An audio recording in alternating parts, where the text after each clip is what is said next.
Welcome to the stage, the panel for History of Bitcoin, how we got here. The moderator, Stephen's coming up. Matt's going to be here, Junseth, and Peter. Welcome to the stage, everybody.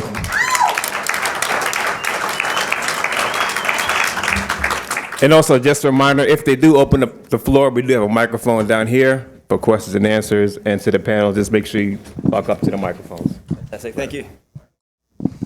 Thank you. All right. Full house. That's right. Junseth is excited. So I'm sure he's got lots of jokes to tell us. But we'll get into that. So we're going to talk about the history of Bitcoin and how we got here. So maybe we'll start with each of the panelists, and we might start with Peter over there on the end, because I think he's got an interesting pre-Bitcoin story to tell us about how he first got involved in this space. Yeah, I got it. Oh, your mic's off. Thanks. Better? There we go. Yep. I got involved a little earlier than I think many people, in the sense that when I was about, like 15, 16 or so, I got interested in the, decentralized, censorship-resistant data publication network, Freenet, which, long story short, basically lets you publish websites that people can't take down. And I got to thinking, well, what's the use of freedom of speech if you can't go raise money? I mean, I don't know if you've ever been to a protest, but all those signs cost money. You need money to go and interact with the world. And if you don't have freedom of money, well, you're not going to have effective political resistance. And I started thinking, well, all right, surely someone can make decentralized money they can send over the internet. And I very soon found out this very hard problem. But along that path, I wound up on something called the Blue Sky mailing list with Adam Back and Hal Finney, arguing about how on earth we'd go and make Bitcoin before anyone came up with the idea of Bitcoin. And suffice to say, we all had very bad ideas, and none of us even came close. If anything, it was kind of very illustrative to see how I think a bit of groupthink around, maybe proof of work could do this or could do this, really can put you down a direction that doesn't work. So when I finally found Bitcoin, like late 2009, honestly, my first reaction was, shit, I should have thought of that. There you go. So let's get, maybe Matt, do you want to tell us a little bit about your first interactions with Bitcoin? So like Peter, I got involved in this stuff fairly young, but I skipped all the other steps and went straight to Bitcoin. So when I think I was 17 and found Bitcoin and thought this was cool. I don't know. And it was, as one does, a fairly bored teenager who spent too much time just sitting on the computer and reading stuff and doing whatever, as young teenagers do, and just thought this Bitcoin thing was cool and knew a little bit of how to code, not really, but they let me contribute to Bitcoin Core anyway. Just terrible mistake on their part, but somehow I kept doing it and basically been doing it ever since. Kind of moved off of Bitcoin Core, work on Lightning stuff now, but did that since I guess early 2011. Yeah, so definitely another early one. And Junseth, let's hear a little bit about your first interactions with the Bitcoin network and how you got into this space. Sure. I'm also announcing my campaign to be the next Satoshi today. Vote for me. Excellent. No, when I was living in New York back in, I don't know, what year was the pizza bought? 2010 would have been 2010. It was a week after the pizza. I was doing a thing. It was at a marketing agency, and there was a helper reporter out that was asking questions about Bitcoin. And so I ended up on the Bitcoin forums, and I knew nothing about this goal of looking for money. It took me years to understand how Bitcoin worked after that. But as a young, aspiring government overthrower, I just thought it was awesome, and just assumed that it kind of worked. And I wish I'd understood it better back then, because I probably would have bought a lot more. But I remember I came in right around the time that I think that Bitcoin shortly after the pizza was getting a little bit of a price. I think it was around 18 cents was the first Bitcoins I bought, which shoot me. No, but they were, it was just kind of a happenstance thing. Yeah. And I it's kind of interesting to me to think about like all the attempts that occurred before Bitcoin, where people were trying to make money, whether it was like e-gold or whatever that I had no idea about, and then somehow I just like ended up in this weird space, which might have been the final attempt at actually accomplishing this like cypherpunk mission. Cypherpunks, I knew nothing about them, so that's kind of where I came from.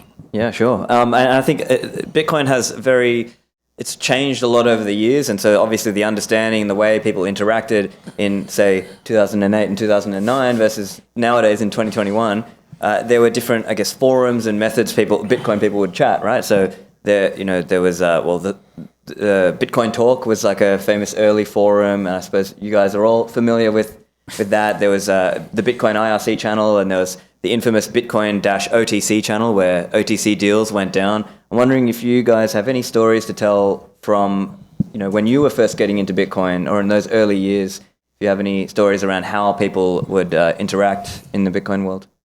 I mean, I actually, first Bitcoins actually bought, which was quite a bit after actually I learned about Bitcoin, because I was working at a startup that, for those few years after 2009, one of my big regrets. But the first Bitcoins I actually bought, I sent cash in the mail.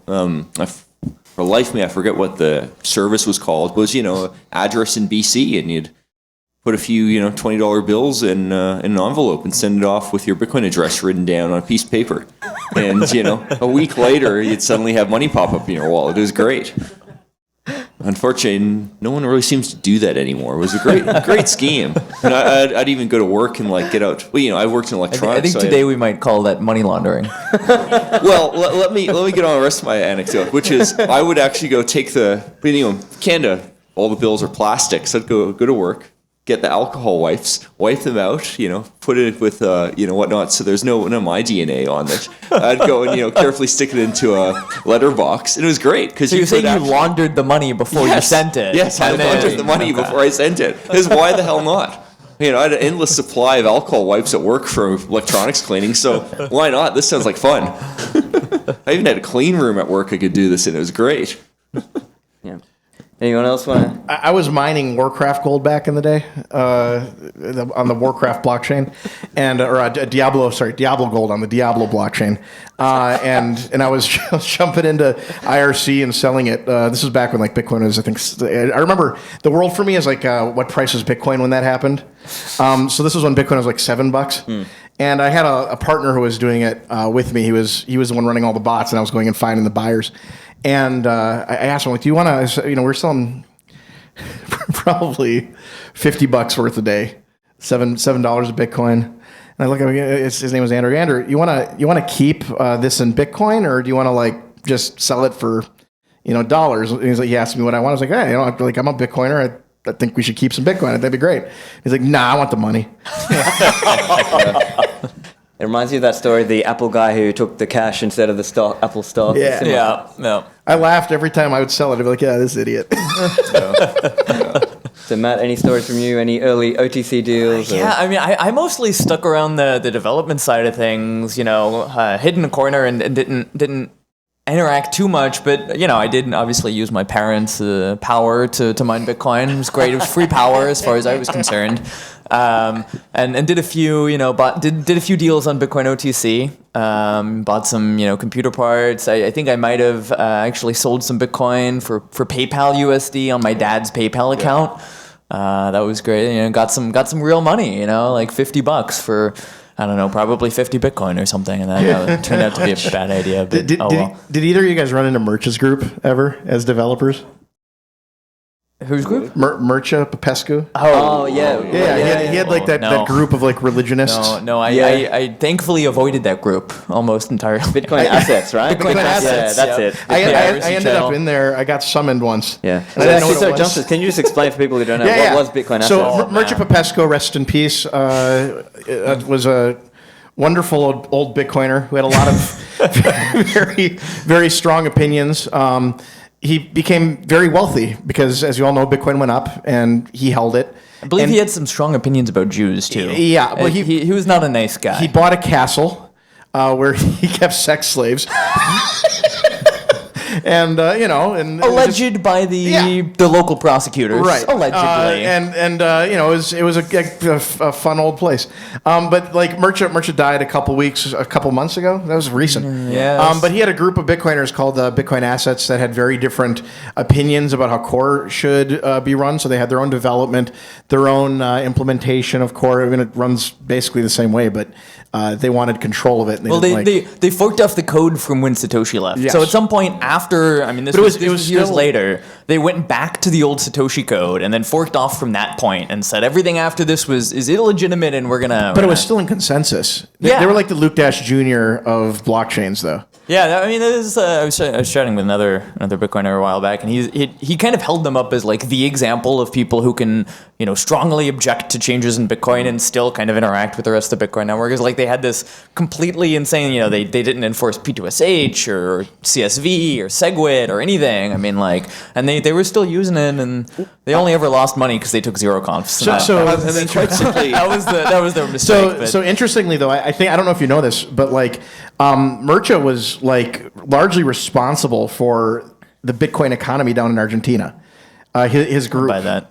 and they, you know, I think BitPay and others, even Argentina would like use them, and they had a woman go around and doing deliveries of like cash in exchange for Bitcoin, and it was a lot of like Murcha was like basically responsible for pretty much all the Bitcoin activity Certainly a controversial figure, and I think people look at him now as Hero. kind of one of the first. I don't know that anyone sees him as that. A very, you know. yeah, certainly, as I was saying, very differing views on Murcha. Some view him as like the first kind of like really toxic.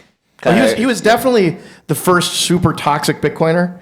100%. I think everyone agrees on that. Yeah, I think Yeah. we can agree on that. And, The question is whether you like that or not. Yeah, so some people like that and some people didn't. well, I mean, I'll always point out it's notable how A, because of Softforks, and B, just because, you know, Bitcoin is decentralized, someone like him can exist and we can neither stop him nor, you know, really support him. He just Yeah. is, and that's that. He You know? did all kinds of things that would be morally repugnant to most normal people, and But we're Bitcoiners. But he Well, it's like because we're But Bitcoiners, he we kept make using the Bitcoin, choice yeah. not to interact with someone like Yeah. that. We have no ability to stop him or help him or anything. It's just he's who he is, and you know, we made the choice to enable a system that's decentralized. Yeah. Give a man a blockchain and an IRC channel. He certainly, yeah. So there was, I think, Pete Rizzo wrote a piece about him in Bitcoin Magazine as well, following his passing or alleged passing. Who knows? it was a boating accident. I mean, that Yeah. seemed a little too suspicious. But, He went you with know. the boat. Yeah, he went down with the boat. No, apparently he drowned, right? And they found the body and stuff. So, yeah, I mean, who knows? yes. Anyway, let's bring it back to Bitcoin development. So let's hear a little bit about some of the early development days. I think, Matt, you can probably add a lot here and maybe tell us a little bit about some of the early soft forks, maybe P2SH or any other development stories. Yeah. I mean, I got involved a little bit after kind of Satoshi disappeared. He was still emailing some people privately, but didn't want to, be public. You know, right around when Gavin went and gave a talk at the CIA. And I think Satoshi disappeared a little bit before that and was gone by that point. But yeah, I mean, you know, Bitcoin Core back in the day was very much.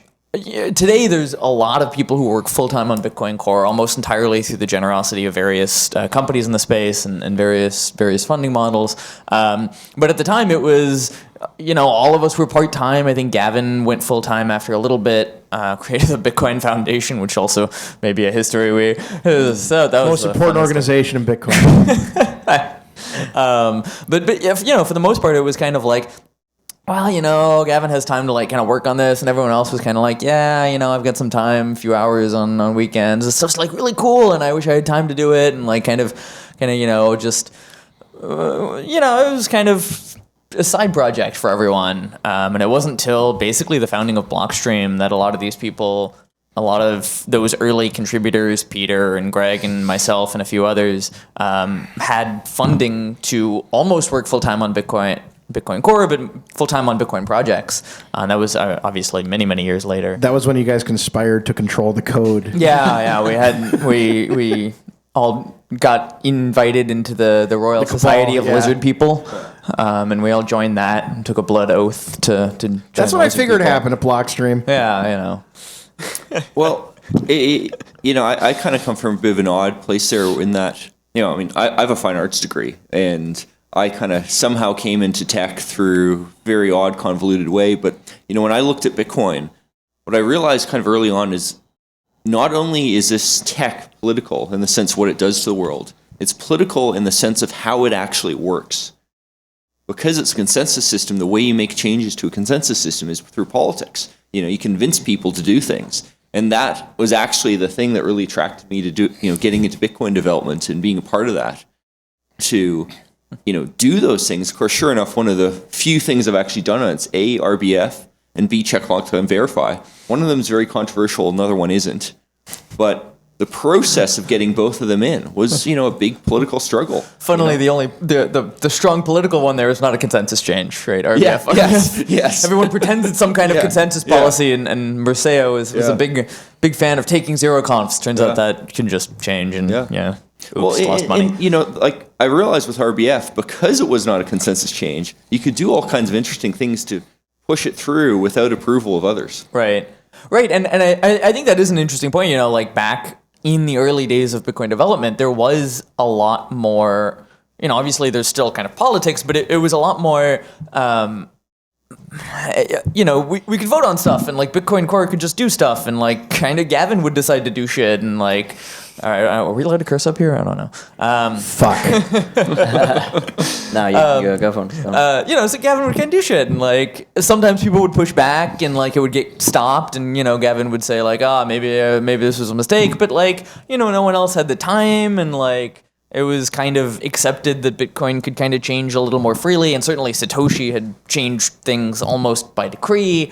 And it wasn't, to some extent, until kind of the block size wars and this continued shift in that direction that kind of what Bitcoin is from the point of view of how changes get made was really set in stone and solidified a little more, and became kind of the Bitcoin that we have today, really through the process, and as much as it caused great personal stress and anxiety, the process of the block size wars over many years is kind of what led to Bitcoin that exists today. I think it's important to point out how a big part of this evolution, sort of the history of Bitcoin, is people advocating for the idea that it should be a decentralized process, and it shouldn't be, just Gavin in control of it or just Satoshi in control of it. People spent long amounts of effort, myself included, advocating for the idea that control is not centralized. Right. Because, it's one of those things where if you believe it's centralized, it kind of often is. But if you don't believe it's centralized, it isn't. And that's so I'm going to let you go ahead. No, I was going to say, I'm not a developer,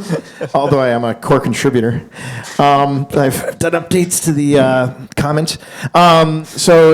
But it was interesting for me with Bitcoin. We were doing a podcast at the time, Bitcoin Uncensored, and during a lot of the debates and the block size wars, we had people flying down once a week to take us out to dinner and convince us to try to take one position or another on the block size stuff. And I mean, they weren't small companies. They'd be like emissaries, teams of 6 people taking us to Flanagan's or something, fine dining, places like McDonald's, wherever we wanted to go, and trying to tell us why we needed to advocate for bigger block sizes.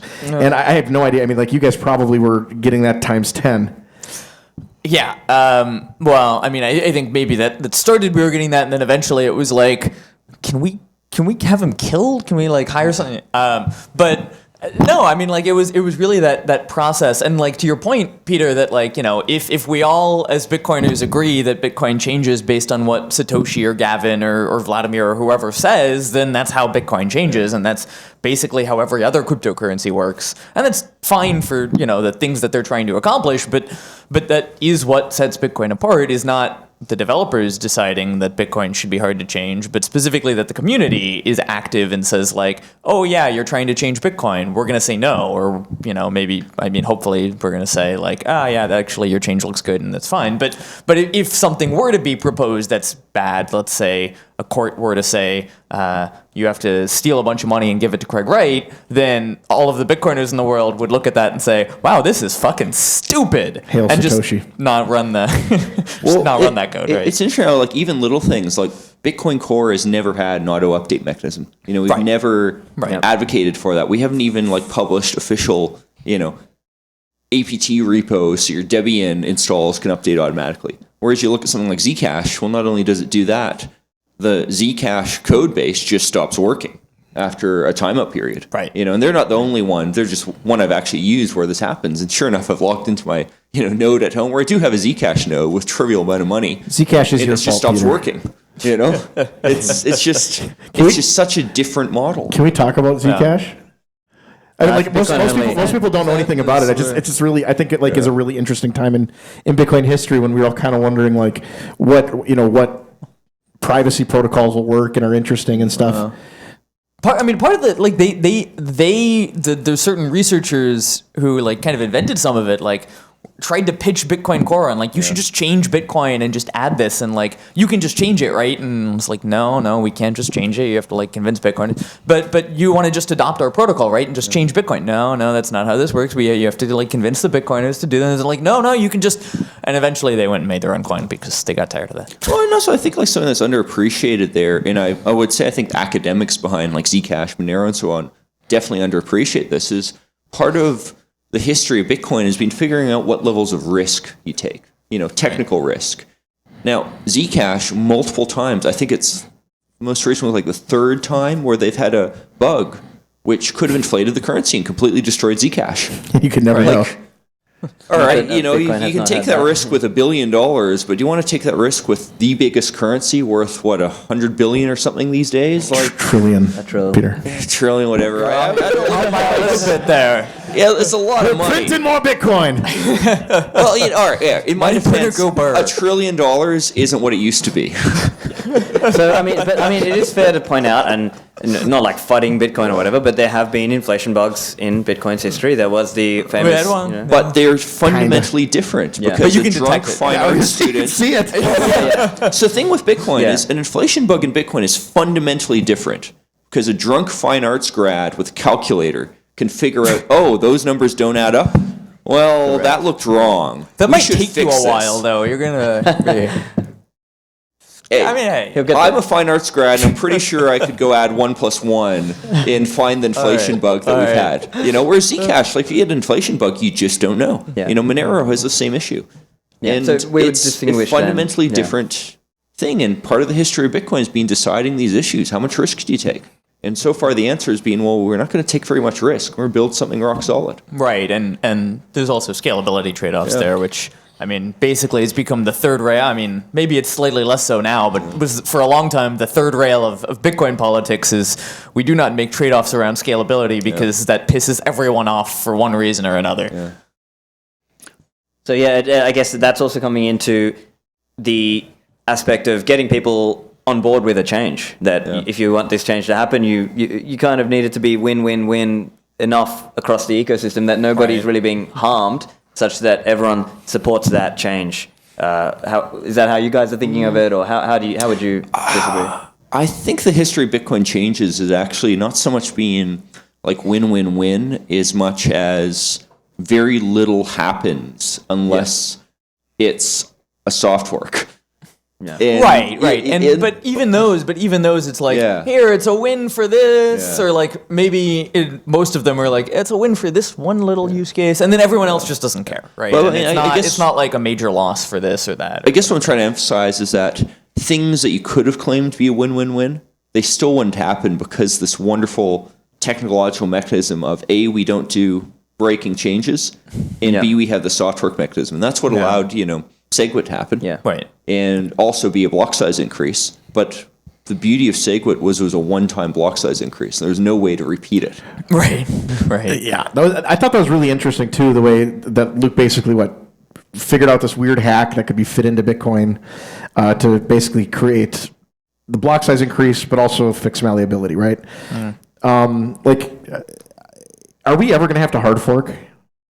There's that Y2038 bug with the, but that's like 80 years from now. there'll be Yeah, trivials. it's not 2038. It's like 80 years 21 from or now. something. Yeah. 65. Yeah. I don't know. I mean, I'll be dead by then. I don't care. And then I think there are various other, I guess, but it's seen as like only an absolute necessity. Right? That's kind of the thinking, I think that's an example of something which will be so obvious that it probably will be a planned hard fork like 30 years into the future, and like 2090 people just start, oh yeah, that's the obvious way to go fix this. Yeah, I think 30 years later it'll activate. I think it's clear we'll never do a hard fork without like basically shipping it 5 years before it activates. Yeah.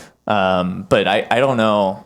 I don't know if we ever will. And I think the beauty of the result of the block size wars is that you don't get to ask. Well, I mean, I don't really work on Quora anymore, but you don't get to ask Vladimir or Peter or people who are very active on Quora. You have to actually ask the audience. You have to actually ask Bitcoiners. And I think, at least if you ask on Twitter, the answer is no.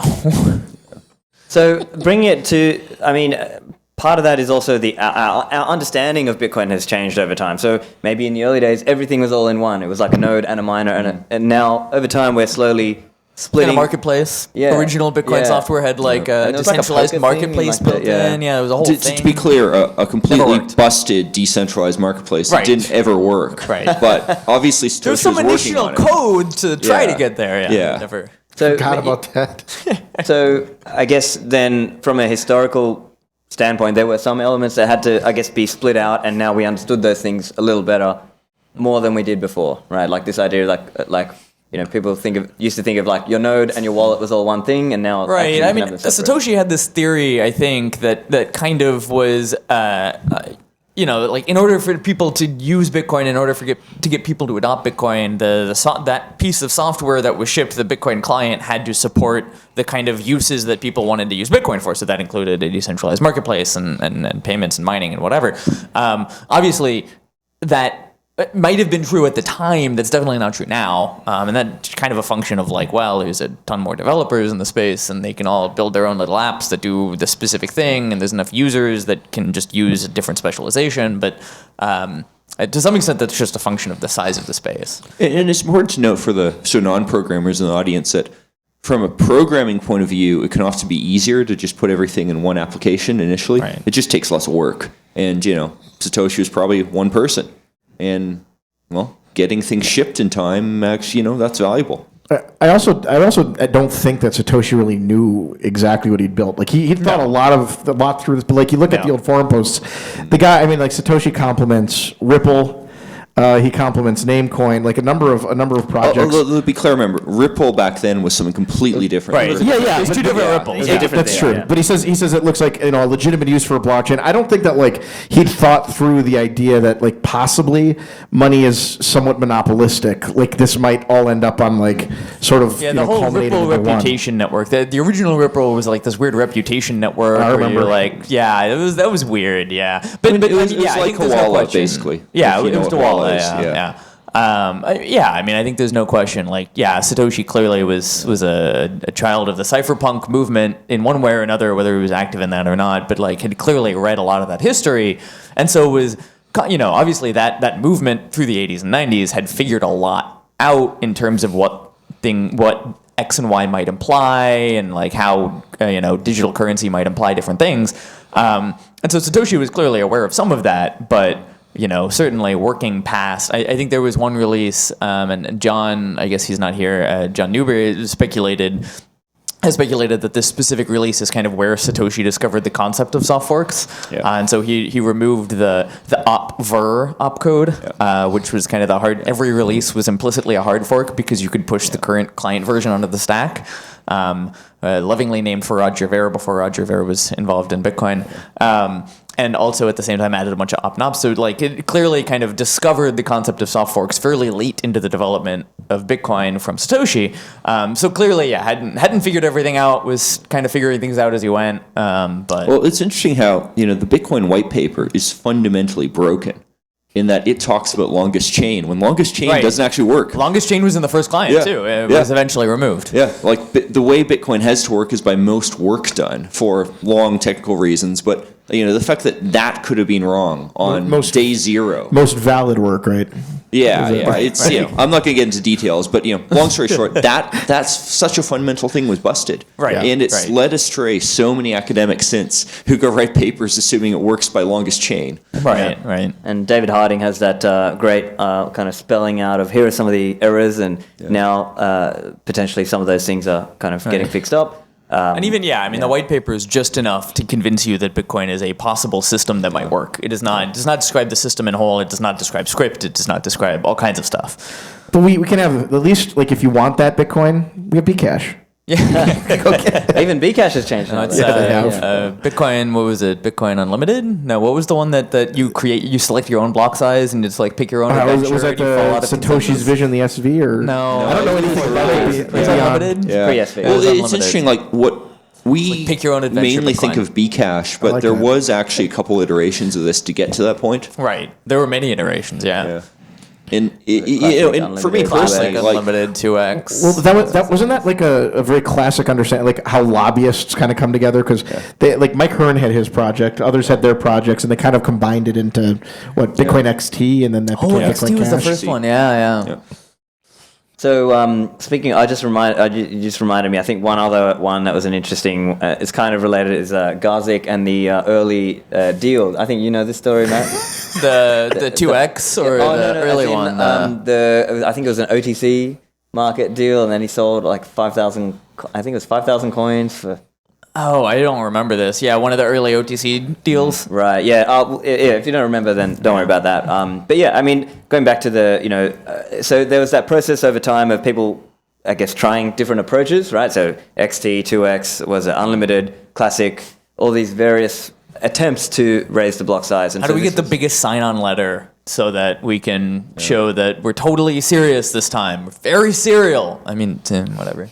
I also thought, speaking of Garzik, the best political move in Bitcoin was when he kind of left and did his own thing, and Blockstream then finally decided to send satellites into space with Bitcoin nodes. Garzik had been going around to conferences for years talking about this idea. He raised a ton of money for it. He raised like $1 million in order to investigate whether he could do it. And nobody had done it. And then Blockstream's like, hey, how about we just buy some space on a computer already up there? Right. well, It's surprisingly cheap too. Yeah. Well, I actually, I mean, my previous line of work, I was sort of one step removed from aerospace. I've worked with a pile of satellite engineers, and it was actually quite funny for me looking at Garzik's thing, just thinking, like, because, I could do the math, like, all right, how on earth are you going to receive a signal from that cheaply? Like, this just doesn't make sense. And I think it's a real testament to how well Blockstream has done that they managed to get the people who just did the obvious right thing. Right. You just ran. I think they're right next to some like Christian broadcasting service. Turns out a lot of those satellites are just like Christian It's probably broadcasting. HJBC, interestingly. I'd be curious. Well, I mean, there are a lot of, like, basically, there used to be a ton of TV satellites up there. Satellites don't break very often, so it's just pretty easy to rent bandwidth on them. Just hanging out up there. Yeah, and, they're supported by a bunch of Christian broadcasts or a whole bunch of other stuff. But, mostly. you pay the money, you get the bandwidth, and that's that. Turns out a lot of these churches spend a lot of money on streaming video. Yeah. A lot of these like for-profit churches, basically. Not for profit. Well, I mean, for the private jet of it's for the parsonage. Right. It's not for profit, it's for profit. Can we talk a little bit about other Bitcoin culture items? Like, I don't know how involved you guys were, but I mean, BitPay's here today. I'm sure they'd love to talk about this. The BitPay Bitcoin Bowl. Oh yeah. Did you guys go to that? Yeah. No, I didn't go to that. No, go on. Yeah. I went. Oh, you did. I was banned from any NCAA game in the future, though. Oh yeah, Bitcoin Bowl. Yeah, I think was this 2014 or. So Really, yeah. BitPay gave us passes to the press to do press stuff. I think they're the only two. It said it was like a special Bitcoin designation. So we had places we weren't allowed to go, but we didn't really know that, and so we decided to do that thing where you kind of go places and don't ask for permission. So we walked into the stadium, and there was a crowd of security guards, like 300 of them. They were doing their meeting, and we just walked through the security guards, and they opened up the curtain, and we walked by them, and then we were in the locker rooms, and then we started doing interviews with the players, which apparently is reserved for ESPN, and then we published it. And we got a call that said ESPN had met and with the NCAA, and we were banned forever from any NCAA event. Okay. Did you get any good takes on Bitcoin from the players at least? No. Oh, The best video we got was one player wanting to interview with me and Chris, and his coach had to hold him back from the interview. He really had strong views on Softforks. And They really wanted. Yeah, They really wanted that bigger block size. they just really wanted to be on camera, is what they wanted. Right. College kid. That was one of the more interesting things. That was one of the first kind of like big Bitcoin in a billboard somewhere thing. Yeah, but the reason I think it's interesting is because that was when that was the week after BitPay had experienced that hack. Yeah. If you remember that. Yeah. So they'd lost a bunch of money, and I remember being there at that game, and there was like a palpable feeling of like some fuckery's happening, something's going on, and it was interesting because Chris and I actually got hit with the hack.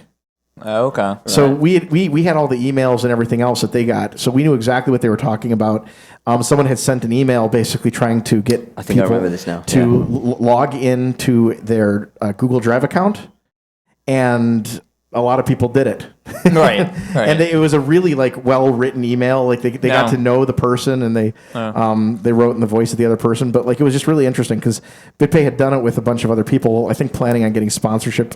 They opened it up, called it the Bitcoin Bowl. And they'd have to confirm this, but I think that everyone pulled out except them. So they ended up footing the whole bill.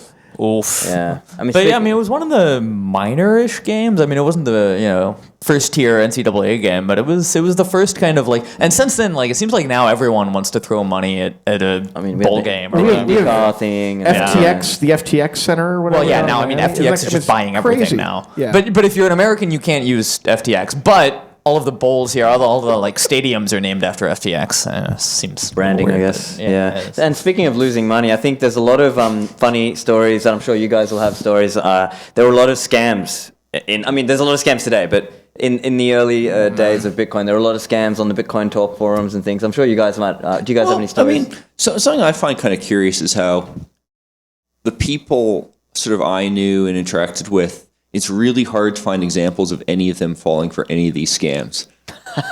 And, I hate to be mean, but I think like I did. the vast majority of scams are kind of transparent. For instance, like I myself bought some Pirate at 40, but I knew I was going to lose unless I pulled out early enough. And I thought it was funny. So just for people, what was the Pirate at 40? What was all that? Yeah, it was basically us just straight up Ponzi scheme, pretending to be like a stock market on this like centralized, onion website, the darknet. Peter, you don't know what you're talking about. He's going to pay out.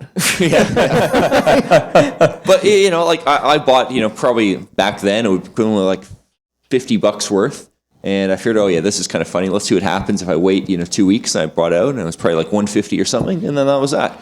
And obviously, I took money from someone who actually did lose money on it. That was a pivotal moment in Bitcoin, and because there was like the community was so small. So if you remember, like back in Bitcoin Talk, the worst tag you could get, the worst thing you could be called is a scammer, and they give out the scammer tag as an enforcement. So like they gave the scammer tag to Pirate, but then what was his name? Matt something from. He at the time owned part of Bitcoin Magazine. He made a bet with the community that Pirate would pay by, I think, September 13th. Right. And he bet, I think, $10,000 worth of Bitcoin or something. And he had a running spreadsheet. You could find the spreadsheet online still. And Pirate didn't pay. And then he came out and he goes, well, I was just trying to teach everyone a lesson. I said, but he'd agreed beforehand that he would accept the scammer tag. So he effectively got like exiled from the community. He had to sell his shares in BitPay, which I think is how BitPay ended up kind of like Bitcoin Magazine. How Bitcoin Magazine ended up getting restructured in those early days, because it was like a ragtag group of people that originally owned it. Like the history I read online, I'm like that's not almost everything. Everything back then was like a very ragtag group of something, and then at some point somebody bought something out, and somebody else bought something out, and then this is the history of empty box too, right? Yeah, they were like little people. They'd be like, I'll pay you $1,000 for that share you got there. Right. But see, I think like along those lines, the Silk Road and things around it was one of the really pivotal moments too, in that it wasn't a scam. You would actually go and send Bitcoin over the internet and you get drugs in the mail. Right. Like that's an actual legit service. And especially legit now that, the Canadian government's legalized marijuana and you go to a government store to go buy it. Silk Road was just that, but maybe a little less approved. Rest in peace, Russ. Yeah. And it's such a pivotal moment by saying, this actually works. You can actually pay. And especially a two thing, because drugs are popular. And then Chuck Schumer went on. Chuck Schumer went on TV. Yeah. And he said I think it was like CNN or something. And he said he looked and he goes, America, we have a big problem. You can buy drugs on the internet using a decentralized currency called Bitcoin. And everyone was like, fuck, really? Who paid for that ad, by the way? Yeah, I mean, there were a lot of scams that I recall. Even the Bitcoin mining machines. There was the infamous 2 weeks, Butterfly? right? Oh. The 2 weeks, right? Yeah. Right. Yeah. I mean, every ASIC for a few years was a big scam. Yeah, and so there was the rumor, perhaps substantiated rumor, that the ASIC manufacturers would ROI your machine for you, and basically run that machine before sending it to you, the customer who had They were purchased. testing it. They were Look, they had testing to it. make sure that there was a burn-in timeline of like basically the profitability window, and they had to make sure they burnt in the hardware for you, so they didn't give you a bad hardware. It was literally like 6 months of testing. Right. I mean, Into a factory somewhere. my previous line of work was analog electronics design, so I have a lot of sympathy for those hardware manufacturers. Maybe not 6 months of sympathy. Yeah, there was a few that actually had problems with shipping, but Yeah. most of them were just yes. Yeah. Yeah, I think I think that's kind of the history of this thing too, is a lot of people that don't know dick get into this industry and try to do things they don't know dick about. Right. And they end up scamming themselves. Yeah. So like there's a lot of people who've gotten into trying to like build a miner and stuff like that. And then they take everyone's money. They do a crowd fund. They go to China like, I got $1 million. And they're like, okay, well, I mean, you want to brand it? We'll give you like 8. Right. Like, but I need like 1,000. Right. So that happens a lot. Like people produce things all the time here, and they've never done this before. They've never raised funding.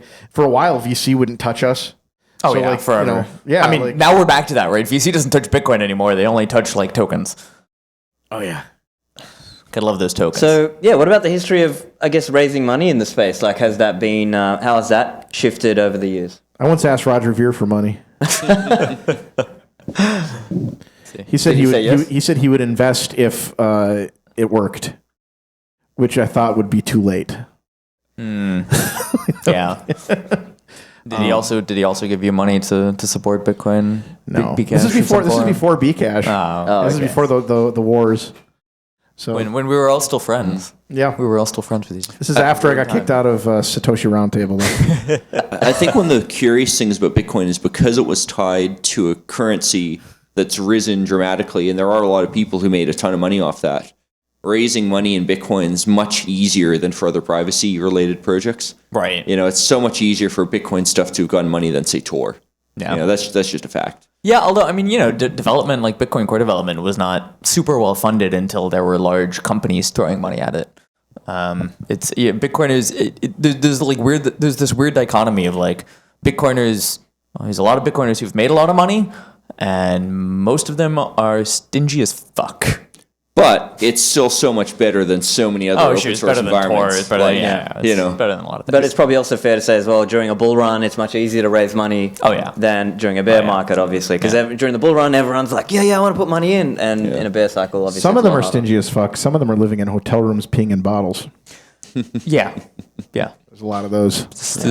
What about early exchanges? There's obviously the big obvious one is Gox. There's Bitcoinica. Do you guys have any? Joe or Tong. BitInstant That's his name. That's as the guy well? who owned that one. Yeah, right. Joe Tong. Do you have any stories to tell us about early exchanges? I mean, I think your history of early exchanges is really people finding out the hard way that computer security is tough.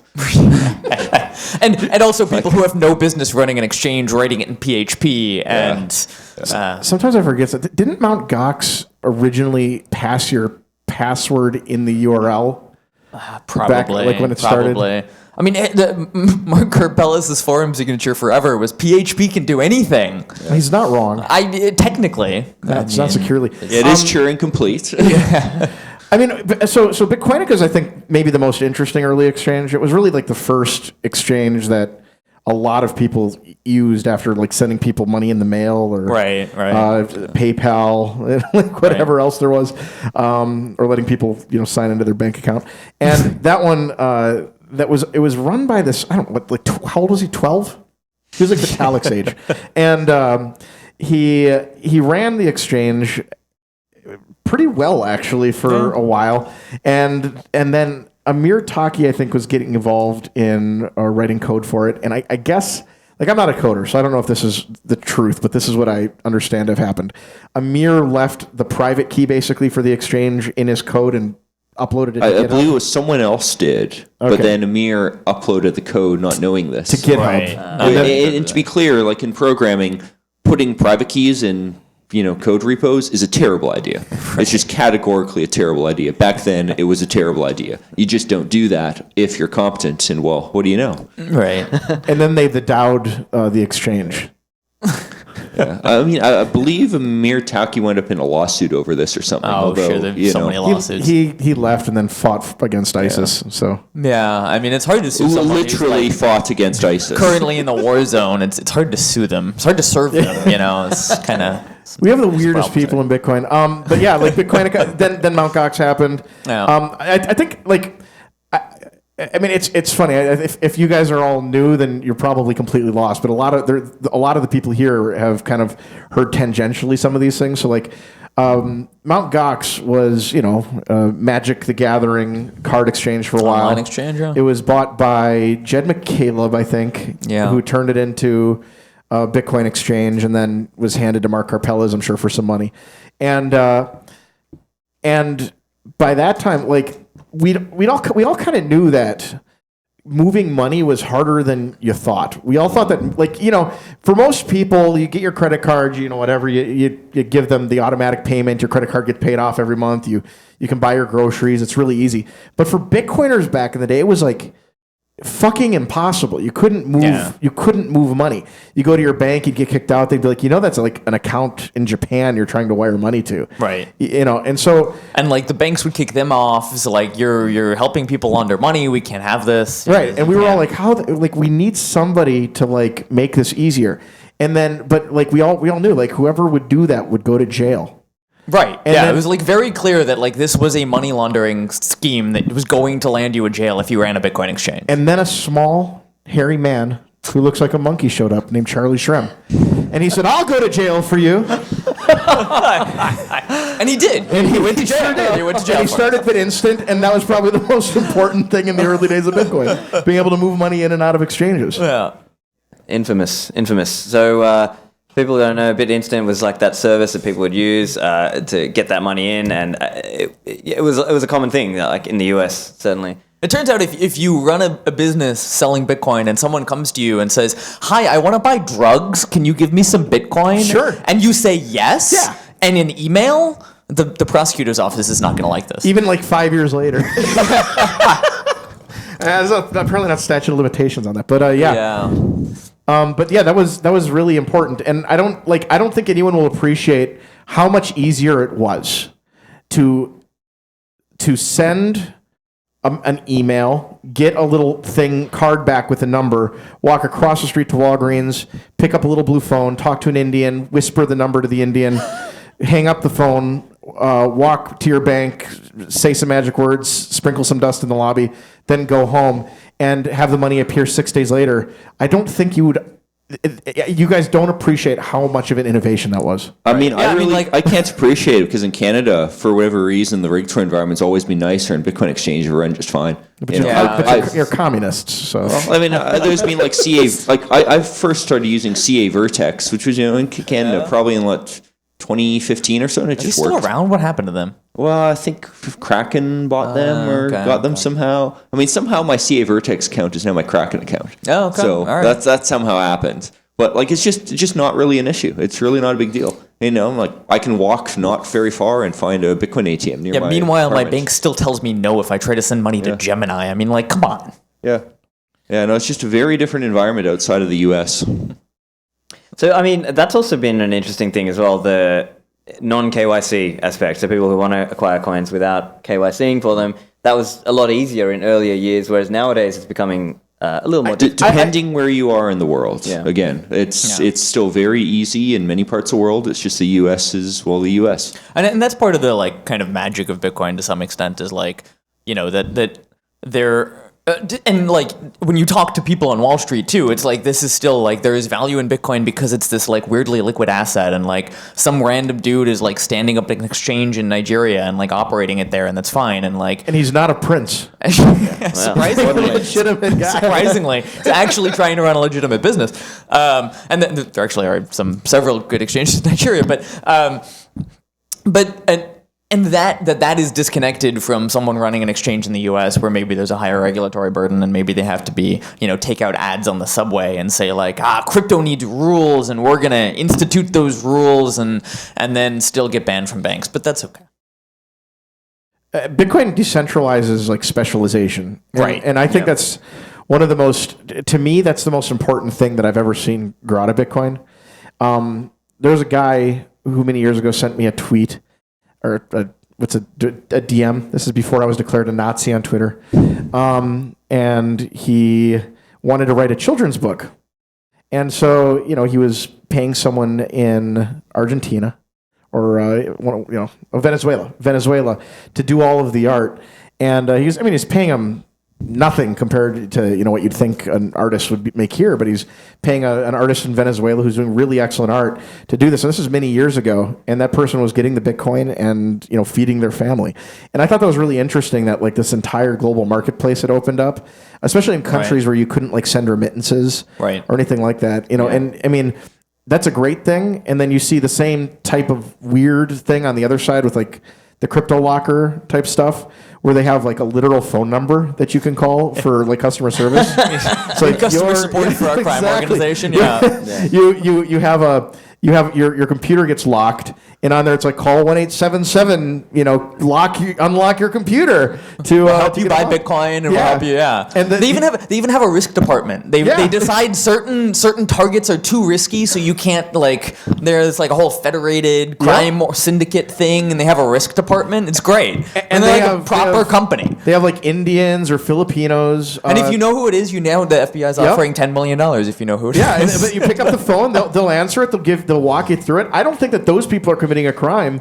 They're just like a help you out by Bitcoin. Oh yeah, I'm sure they're like they're paid. They're paid. I'm sure by whoever is committing the crime. But like it's the fact they can have a phone number for that just shows how utterly impotent law enforcement actually is. That's the same reason why when you actually look at what scams are mainly done, the Bitcoin payments is not, even now it's still not the main thing. It's mainly still gift cards. Yeah, it's true. Yeah. What about, so we've only got a couple minutes left, so maybe just a comment from each of you guys. Maybe the shift in the narrative around Bitcoin, right? So maybe one example you mentioned was Remittance, right? That was something when I was first coming in, 2013, it was, Remittance, it's the new way of doing remittance, and then that went away for a while. And now with the El Salvador and strike story, that seems to have come back. So I'm wondering, do you guys have any comments around how narratives have evolved? So I think my big picture comment there is I think a lot of narratives, they seem to go away, but the reason why they go away is not actually because it proved not to work. It's because it did prove to work, and it's no longer very exciting because that market got saturated. To the extent possible, you can do remittance.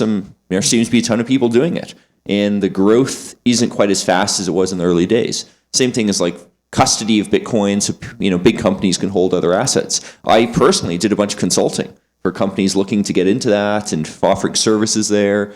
And it seems like it did actually take over, and a ton of companies put on their balance sheet. Now it's just not as exciting anymore.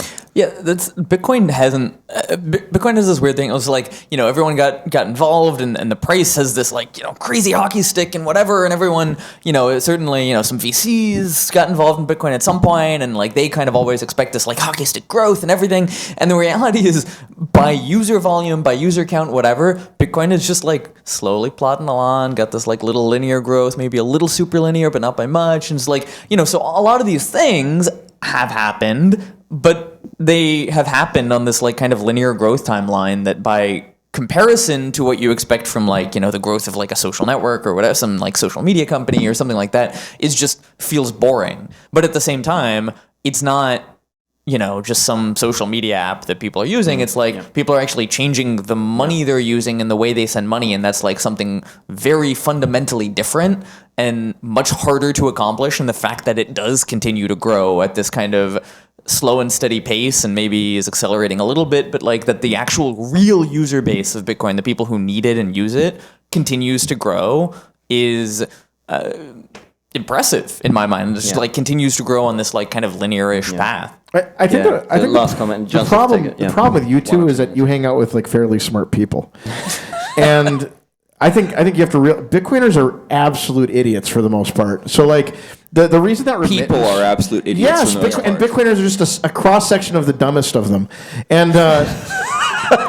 And so you end up with these like things like Remittance. And what happened with Remittance is Bitcoiners showed up, and like Bitcoin does Remittance in the obvious way that it does Remittance. Like, I'm in Venezuela, I need $3. Like, oh, okay, well here you go. Can't send it to you Western Union because like, America. And so Bitcoin's the option. But then, like, you had a bunch of people show up and like, we're going to do remittance in the Philippines. Bitcoin does 10 minutes remittance, and we're going to be a company to do it. And you're like, oh, okay. So they do it, and then they find out that it costs exactly the same amount and takes exactly the same amount of time, because the problem wasn't that, like, for some reason, when it comes to money, everyone, guys, computers take 3 days to negotiate settlement when it comes to money. It's the computer that's slow. It's not the paperwork or the government regulations. It just takes that long for computers to move $3 from one account to another. And like, that's what Bitcoiners seem to think. And they found out that was dumb. Like, the reason Bitcoin's efficiency in remittance is that it removes companies from the mix. You can send it from one person to another. I can send it to Somalia to my brother, I don't actually have a brother in Somalia, but I could send it to Somalia if I wanted to. Prince. And You're the prince in Somalia. Yeah, the prince in Somalia, my brother, and I could send it to him, and like no one could say anything. And the fact is, like, you can accuse me of sending it to a terrorist, but like I know better. I know that like I'm not. And So it's like the compliance, the regulations, and things like that. yeah, get in my way. it disintermediates a lot of the regulation, and that's the only places it's really the more efficient nowadays. Yeah. And that's also just harder to get people to adopt, right? There's not a company that can like choose to use it. It's So like guys, the we need individuals to- have to choose to use it, and someo's yelling at Yeah, us so we in the need to back. wrap it up. Zero. Yeah, so we need to wrap it up, guys. So Thank you. guys, if you could give our panelists a round of applause. Thank you very much, guys.